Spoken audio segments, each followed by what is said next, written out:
Hello mga kaibigan sa ating mga subscribers at viewers. Kumusta sa inyong lahat? Welcome to my channel. At maraming salamat po sa mga nag-subscribe ng ating channel. Nandito naman tayo ulit para pag-usapan natin itong 3-phase Wye at Delta connection. Ang 3-phase ay nakikita natin sa supply or sa source or sa mga loads. Dito sa ating example, may tatlong winding ang Y at ang Delta configuration. At dito sa configuration, ang winding, ito ang ating phase. Dito sa Y at dito sa Delta. At ang line, itong tatlong line na palabas galing sa ating winding. Dito sa Y at dito din sa Delta. Yung tatlong linya. Yan ang line. At may mga level din na A, B, C. At dito din sa Delta, A, B, C. Para malaman natin kung saan ang line A, line B, line C. Dito sa Y at dito din sa Delta. Line A, line B, at line C. Dito sa Y at Delta, may mga elements na tinatawag nating line voltage, phase voltage, line current, at phase current. Itong mga elements na to ilagay natin dito sa ating Y at Delta configuration para malaman natin kung saan sila natin makikita. Now, nailagay na natin ang symbols or abbreviation dito sa Y at sa Delta. Ang phase voltage ay masusukat natin across sa individual coil dito sa Y at dito din sa Delta.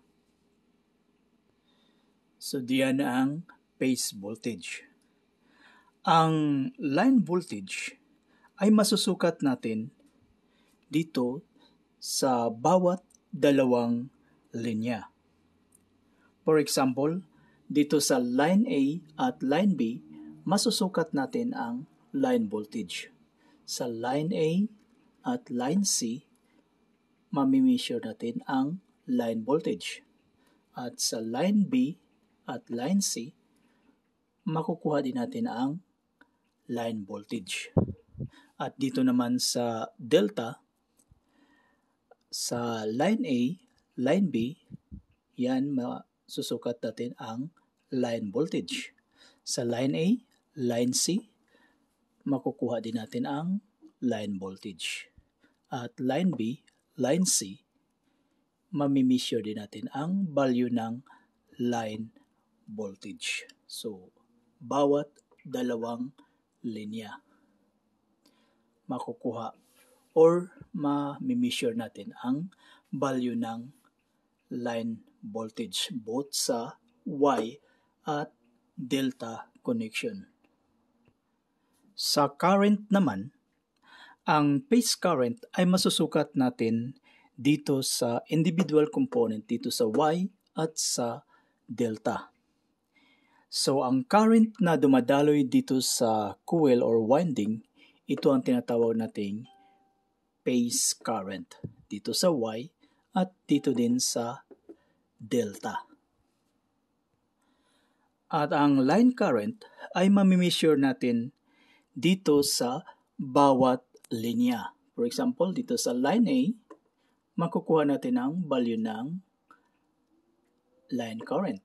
Sa line B, makukuha din natin ang line current. Line C, diyan mamimeasure natin ang line current. Dito din sa Delta, dito sa line A, line B, at line C. Mamimeasure natin ang line current. Dito sa Y, itong gitna kung saan konektado ang tatlong terminal ng bawat coil, ito ay tinatawag nating neutral point. Kung walang linya ang neutral, ito ay tinatawag nating 3-wire or 3-phase, 3-wire system. Or kapag mayroong linya ng neutral, ito ay tinatawag nating 3-phase, 4-wire system. At sa ating example, dito muna tayo sa 3-phase, 3-wire system. Dito sa Y at delta, mayroon silang mga formula. Sa Y, ang kanyang formula ay BL, kung hanapin natin ang line voltage, equals to square root of 3 times phase voltage. At sa line current, IL equals to phase current. Ang square root of 3 is equal to 1.732. At sa delta, ito ang kanyang formula. Line voltage or BL equals to phase voltage. At sa current, line current equals to square root of 3 times phase current. Ibig sabihin nito na kapag Y connection, ang line current at phase current ay pareho lang ang value. Pero magkaiba ang line voltage at phase voltage. At kung sa delta connection, pareho ang line voltage at phase voltage, magkaiba naman ang line current at phase current dito sa delta connection. Para mas lalo nating maunawaan, gagawa tayo ng example. For example, mayroon tayong source na 3-phase at naka-Y ang connection ng winding. So, Y source at ang coil ay may rating na coil rating na 100 volts at ang current equals to 20 ampere.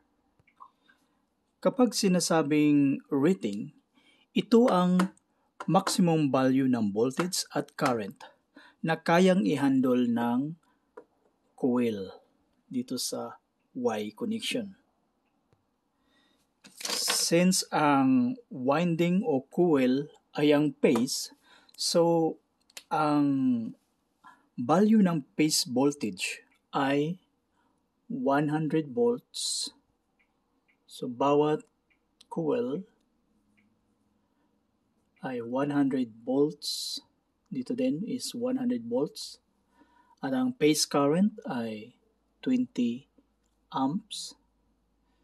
20 amps. 20 ampere. So, may value na tayo ng phase voltage. Makuha na natin ang value ng line voltage. BL equals to square root of 3 times ating phase voltage is 100 volts equals to 173.21 volts. So, ang line voltage, ito ang masusukat natin dito. 173.21 dito sa line E and B at dito din sa line E and C is 173.21 at sa line B at line C masusukat din natin ang 173.21 volts. At sa line current, ang value ng line current ay, since ang formula is equal to phase current, so ang phase current natin is 20 amps, ibig sabihin ang ating line current ay 20 ampere. So yan ang masusukat natin dito sa ating linya. 20 amps dito. So sa bawat linya is 20 amps. 20 amps.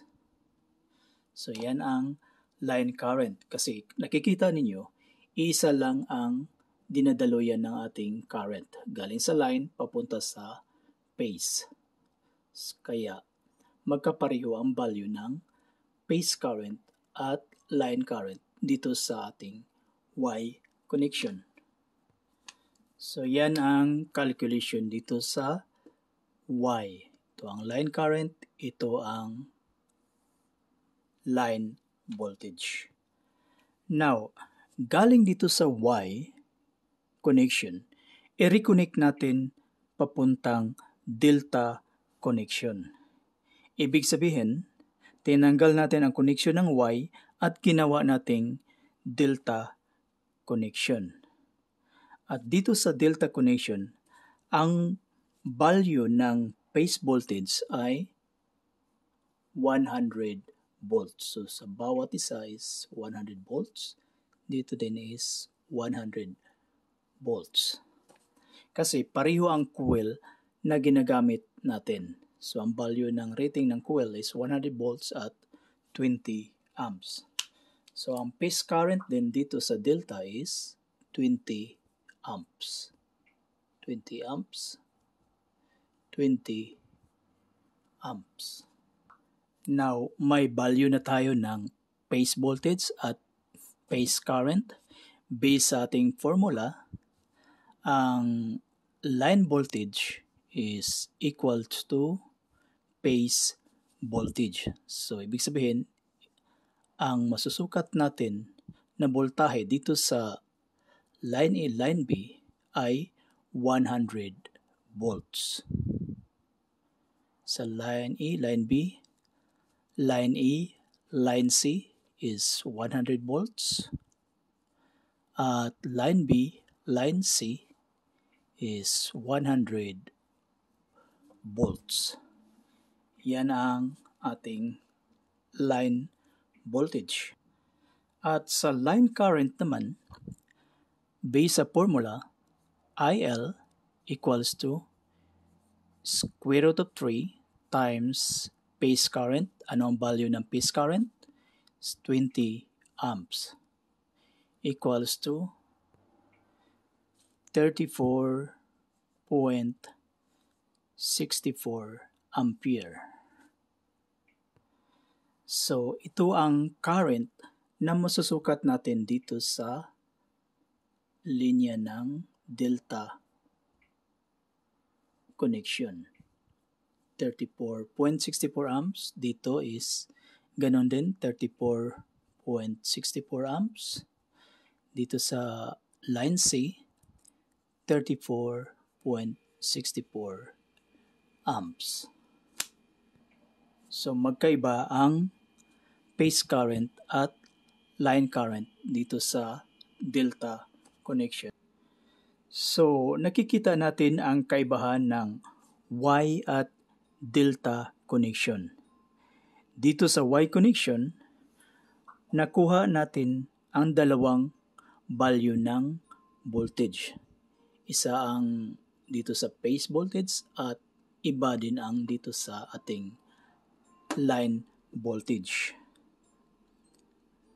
At isa ang value ng phase current at line current.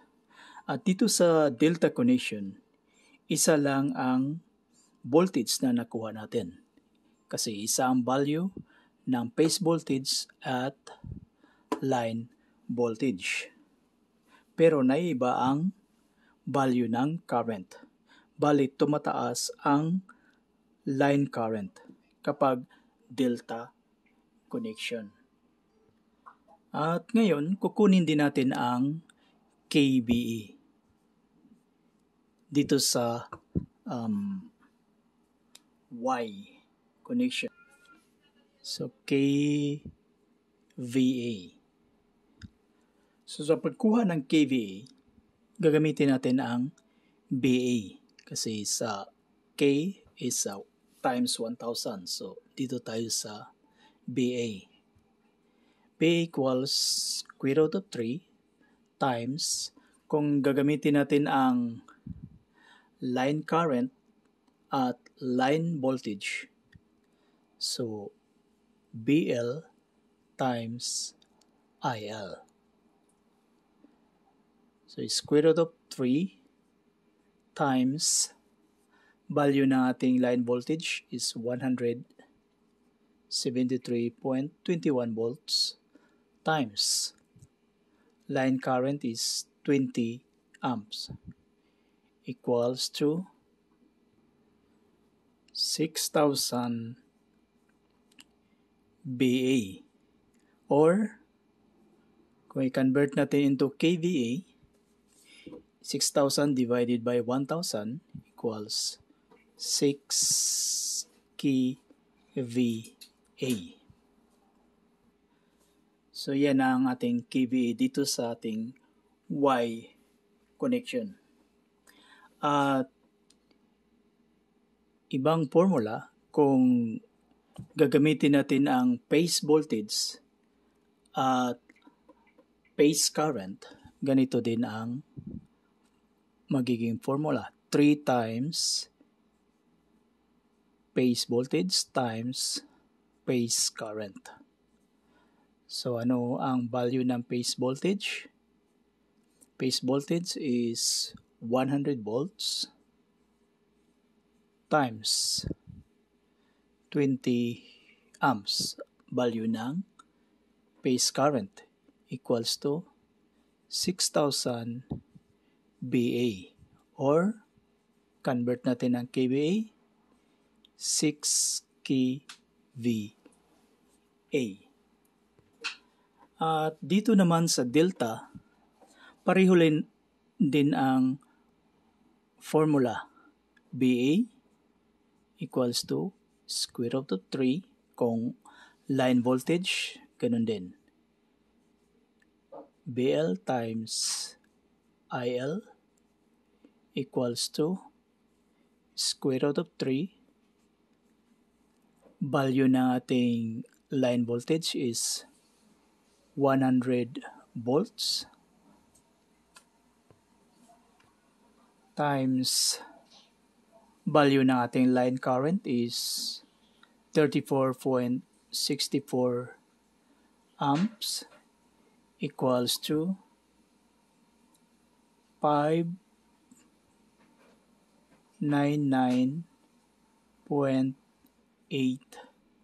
BA, or kung i-rounding off natin, magiging 6 KVA.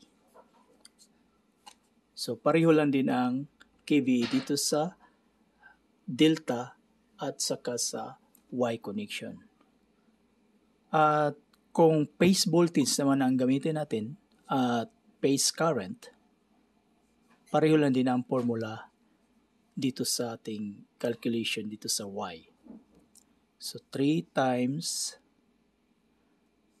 phase voltage times phase current equals, value ng ating phase voltage is 100 volts. Value ng ating phase current is 20 amps equals 6,000 BA, or 6 kVA. So, ganyan lang ang pag-calculate ng KVA dito sa ating Y at delta connection. Okay, mga kaibigan. So, nakikita natin kapag naiba ang connection, delta or Y, pareho lang ang KVA rating. Okay. So, hanggang dito na lang mga kaibigan. At sana sa kaunting paraan, may naidagdag tayo na kaalaman tungkol sa topic na ito. Please subscribe, comment, like, and share. Shout out to Caroline Opima, Rona Opima, Evelyn Opima, my wife, Orville Fagaran, at Rodel Fisus. Thanks for watching, mga kaibigan.